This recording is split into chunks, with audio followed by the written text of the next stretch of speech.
আজকে আমরা আলোচনা করব ঢাকার যে বিভাগ, ঢাকার যে আসনগুলো রয়েছে সেগুলো নিয়ে আলোচনা করছিলাম। আজকে ঢাকা 18 নিয়ে একটু আলোচনা করব। ঢাকা 18 মূলত বিমানবন্দর, উত্তরা, উত্তরখান, দক্ষিণ এবং খিলক্ষেত নিয়েই গঠিত। এটি 190 নম্বর নির্বাচনী আসন। এখানকার মোট ভোটার 5,89,448 জন। এর মধ্যে পুরুষ ভোটার রয়েছে 3,02,333 জন এবং নারী ভোটার 2,87,112 জন। এই আসনে তৃতীয় লিঙ্গের ভোটার রয়েছে 3 জন। এখানকার প্রার্থীদের একটু দেখতে চাই যে এখানে আসলে লড়ছেন কারা। ধানের শীষ প্রার্থী আছেন বিএনপির হয়ে SM জাহাঙ্গীর হোসেন, তিনি লড়ছেন, এবং দাড়িপাল্লার হয়ে আশরাফুল হক, তিনি জামাতের প্রার্থী হয়ে লড়ছেন, এবং শাপলাকলি প্রতীক এনসিপির আরিফুল হক আদিব। এই আসনে এনসিপির হয়ে নাসিরউদ্দিন পাটোয়ারি প্রথমেই আসলে তিনি লড়ার কথা ছিল, কিন্তু শেষ মুহূর্তে এসে তিনি ঢাকা 8 আসনেই লড়ছেন, যার কারণেই হচ্ছে তিনি এখন আর এই ঢাকা 18 আসনে লড়ছেন না। তো এই যে ঢাকা 18 আসনের যেই বিষয়গুলো দেখছিলাম, এই নিয়ে আমাদের সহকর্মী শাহরিয়ার সৌমিকের একটি প্রতিবেদন আছে, আমরা প্রতিবেদনটি দেখে নিব। সেই প্রতিবেদনে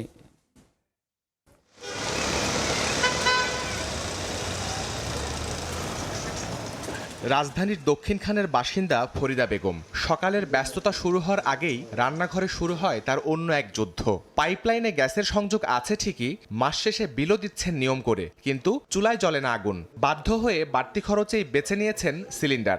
ওইখানে ছেলেনের বসায় রান্না করি, কিন্তু লাইনের কোনো গ্যাস নেই, এভাবেই চলতেছে। বাড়িলা বলে যে সবার নাই, আপনাদের নাই, আমরা কি করব, আমাদের কিছু করার নেই, কিন্তু গ্যাস তো বিল তো মাপ নাই।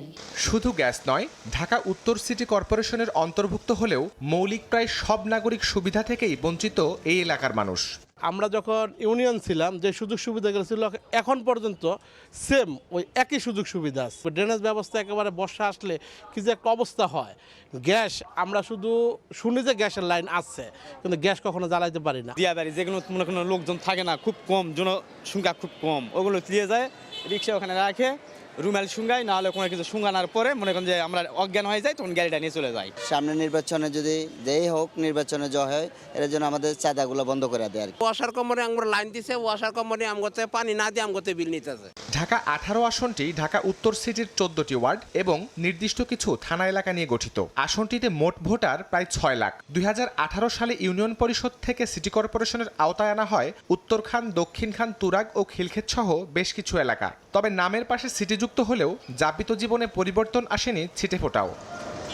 উত্তরার একাংশের মানুষ সিটি কর্পোরেশনের পর্যাপ্ত নাগরিক সুবিধা পেলেও একেবারেই বিপরীত চিত্র এসব এলাকার বাসিন্দাদের ক্ষেত্রে। তাদের প্রত্যাশা, আসন্ন নির্বাচনে যে দলের প্রার্থী জয়ী হয়ে আসুক, দ্রুতই কার্যকর পদক্ষেপ নেবে এসব এলাকার বাসিন্দাদের হয়ে। এবার এ আসন থেকে বিএনপির প্রার্থী SM জাহাঙ্গীর হোসেন এবং জামায়াতে ইসলামের প্রার্থী আশরাফুল হক দীর্ঘদিনের সমস্যা নিরসনে ভোটারদের দিচ্ছেন নানা আশ্বাস। আমাকে যদি ইনশাল্লাহ জনগণ নির্বাচিত করে, ধানের শীষকে যদি নির্বাচিত করে, তাহলে অবশ্যই সিটি কর্পোরেশনের যোগাযোগ করে সিটি কর্পোরেশনের সেবার মানটা কীভাবে বৃদ্ধি করা যায় সেভাবে আমি চেষ্টা করব। আমাদের যে সদিচ্ছা আছে সেই সদিচ্ছার কারণে এগুলো আমরা সেবামূলক প্রতিষ্ঠানগুলোকে আরও উন্নতি করতে পারবো। মানুষের ভালোবাসায় এবং আল্লাহর রহমতে আমরা নির্বাচিত হতে পারি, তখন যথাশীঘ্র এগুলো কার্যকরী হবে ইনশাআল্লাহ ডেভেলপমেন্টগুলো, এবং ইনশাআল্লাহ 1% দুর্নীতিও হবে না। একই সঙ্গে নির্বাচনের সুষ্ঠু ও শান্তিপূর্ণ পরিবেশ বজায় রাখতে ইসির প্রতি জোরালো আহ্বান প্রার্থীদের। শাহরিয়ার সৌমিক, সময় সংবাদ, ঢাকা। ঢাকা 18 আসন নিয়ে যে প্রতিবেদন, সেই প্রতিবেদনটি দেখলাম। এই নিয়ে আরও বিস্তারিত জানতে চাই। বিস্তারিত জানাতে সেখানে আছেন আমাদের সহকর্মী ওয়ালিউল সাকিব। সাকিব, এই যে ঢাকা 18 আসনের যে সাধারণ ভোটাররা আছেন, তারা নানা সমস্যা নিয়ে দীর্ঘদিন ভুগছেন। আসলে এই সমস্যাগুলো সমাধানে প্রার্থীরা কতটুকু আশ্বস্ত করতে পারছেন তাদেরকে?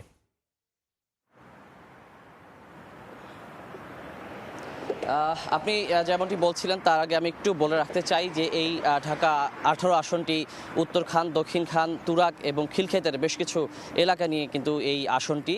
তো এখানে আসলে আমরা যতটুকু জানি যে 2018 সালে ইউনিয়ন পরিষদ থেকে এটি সিটি কর্পোরেশনে আওতাভুক্ত হয়, তবে এখনও পর্যন্ত কিন্তু সেই অর্থে নাগরিক সুবিধা বঞ্চিতই রয়ে গেছে এই আসনটি।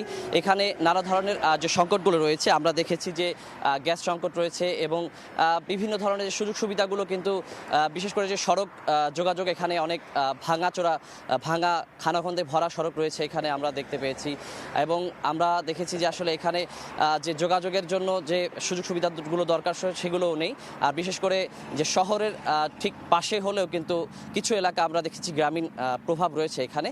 সব মিলে কিন্তু এখানকার যারা ভোটার রয়েছেন, এখানে প্রায় 6 লাখ ভোটার রয়েছে, তারা কিন্তু আসলে বিভিন্ন মিশ্র প্রতিক্রিয়া তারা আমাদেরকে জানিয়েছেন যে বিভিন্ন দলের কথাও অনেকে বলছেন। আর অনেকের ক্ষেত্রে কিন্তু আমরা দেখেছি তারা বলছেন যে আসলে এখানে দল মুখ্য বিষয় না, কোন প্রার্থী আসবেন সেটি মুখ্য বিষয় না।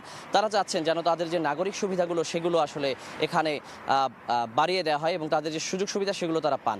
আর প্রার্থীদের কথা যদি বলি, আমি আসলে এখানে এই ঢাকা 18 আসনে কিন্তু বিএনপি প্রার্থী রয়েছেন SM জাহাঙ্গীর হোসেন এবং জামাতে ইসলামীর প্রার্থী রয়েছেন আশরাফুল হক, এছাড়া এনসিপির প্রার্থী রয়েছেন আরিফুল ইসলাম।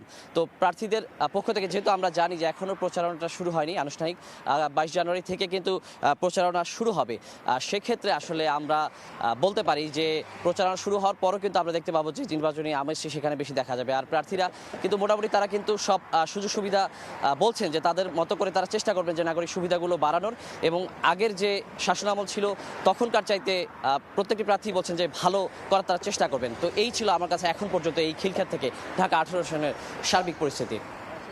ধন্যবাদ সাকিব আপনাকে। সহকর্মী ওয়ালিউল সাকিব জানাচ্ছিলেন ঢাকা 18 আসনের খবরাখবর।